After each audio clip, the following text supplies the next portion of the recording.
noticed by others. Sometimes we go on our journey and we want to, put our head underneath the sand. We don't really want people to see us. But a part of being confident is starting to realize that you deserve to be seen exactly as you are and not trying to fit in, just amplifying and showing your unique self. So let's step into the light and feel this beautiful energy just flowing in our direction. So if you're new to the community, welcome, welcome, welcome, babies.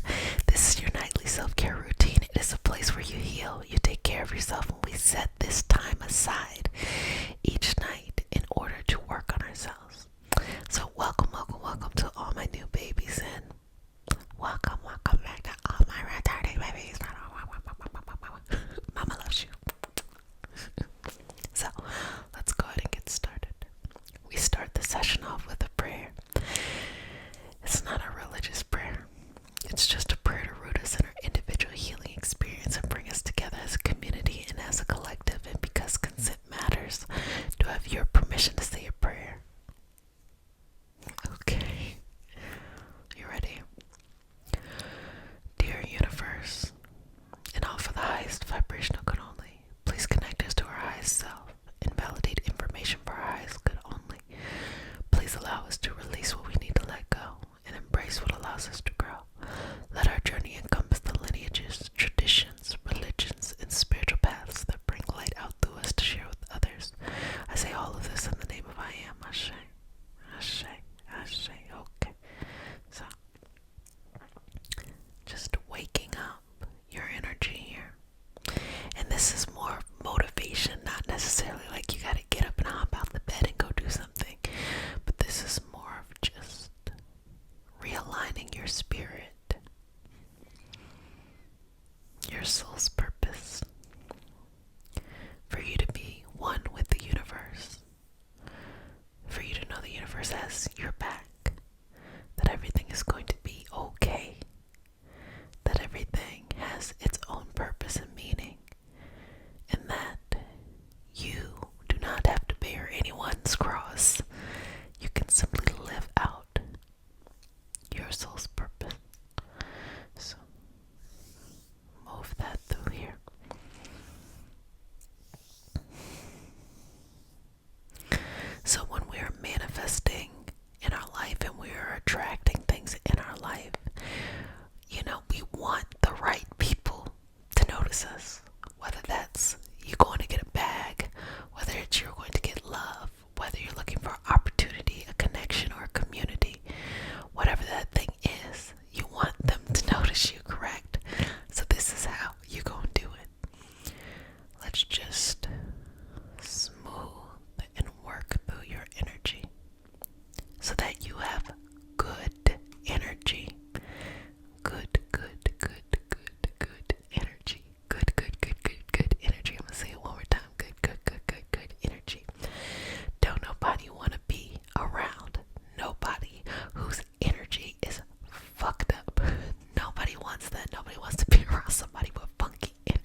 is a loving thing. It's what we do to take care of ourselves. It's what we do to change generational curses, systemic habits, internal dilemmas that no longer work. That is a part of the beauty of healing and Reiki healing help.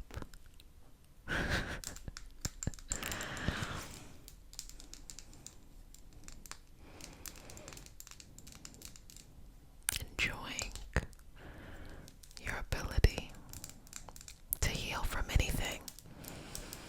You can literally heal from anything. And understand that healing it's a much richer experience than it is superficial. I think that as time progresses, I look at healing in a very different way. I used to think healing was you have a problem and you solve that health problem. Now I understand that each piece of the healing journey has a purpose, is teaching us something, illuminates something, and lights something up. And that healing happens on multiple levels. Sometimes your soul heals before your physical body heals. And that's when it starts looking like you're trying to explain to other people why you feel better, but the body has not physically caught up yet. Sometimes you realize that the issue that you had that needs to be healed is actually teaching you something, pointing you in a direction. That's wild, right? Sometimes, and this is kind of the annoying one, you realize on your healing journey it is about needing to take care of yourself, self-care, and that you might have long-term issues that you could have solved a long time ago with simple things. Like simple things around here. Like, that's all I needed to do. You know, I often talk about meditation and channeling and things like that. And channeling isn't too far from meditation. Meditation can be as simple as breathing exercises, walking. It's very much so a general term to kind of encompass a lot of things, but in under that umbrella of meditation, you will go into channeling. And channeling is when you are familiar with meditating for a while and you go into a much more soul changing experience where you're able to go within your consciousness or underneath the veil and begin to make shifts or to retrieve information. That is where I believe all of esoteric, like intuitive, clairvoyance, mediumship, I feel like that lives there, in my opinion anyway.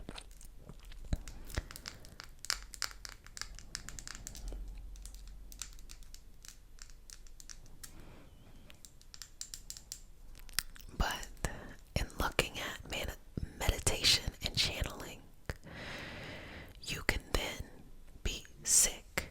Okay, you could be sick, just whatever, the issue is that is bothering you.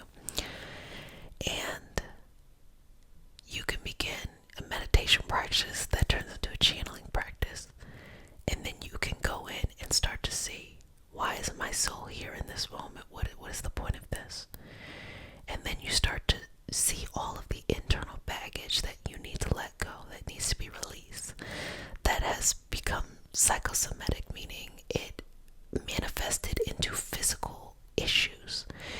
And I think that kind of makes sense. I've definitely talked about this before. If something is stressing you out, that puts a lot of pressure on your nervous system, on other regulatory systems. So when you overwork those systems, they're bound to break.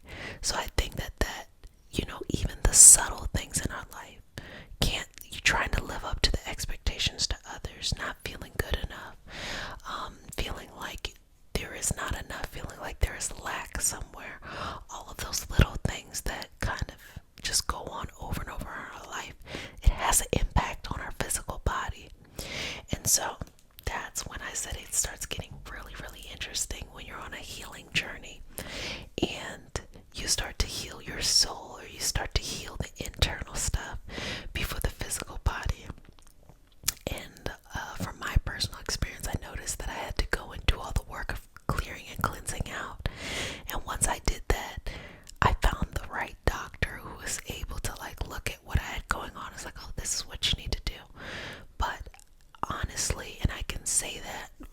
position I'm in now, if I had found someone who could have fixed me right then and there, I would have never learned, realized my purpose. I would have never understood. I would have never grown. I would have never matured. There was a richness to the experience.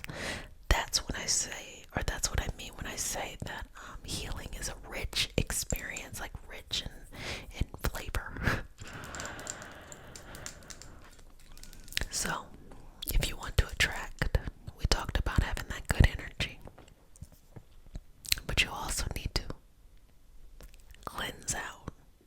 You got to be able to let some things go. You have to be able to reinvent yourself into who you need yourself to be. That is a better version. Sometimes we can be around the same people, the same environment, the same mentality for a long time, and then be confused on why we're not where we want to be in the healthiest relationship, or in the, having work that has purpose or something like that. And what really happens is that when we're in those environments, there's only a few ways to be successful. If you're not successful those few ways, it's like when you're trying to make movement, people are looking at you like you're crazy, like, that's not gonna work, that's not gonna work.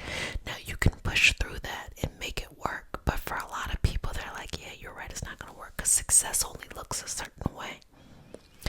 But if you're able to push through, or you separate yourself from those environments, you give yourself an opportunity to be successful in numerous ways. This is what I say to love, especially if you're young.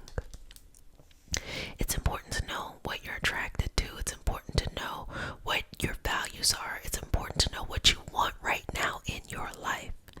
But also, there's so much of life that you're going to experience, and what you like and what you're attracted to will grow and it will change.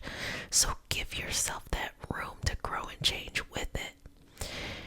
There are some things you're always going to keep, which I think are certain core values, but just make sure that the love that you want has that. Maybe your preference will change. Maybe your personality and what you find fun will change. Before, it might have been being very adventurous, and then, it has changed to being very romantic, or being whatever, whatever it is. Maybe you liked love that would be in community, like, to have a significant other in your friendships, and then maybe you change over time and say, no, I just want it to be, you and me, like just something like that. Things change, things shift all the time.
baby. If nobody has said it, let me go ahead and say it. I love you.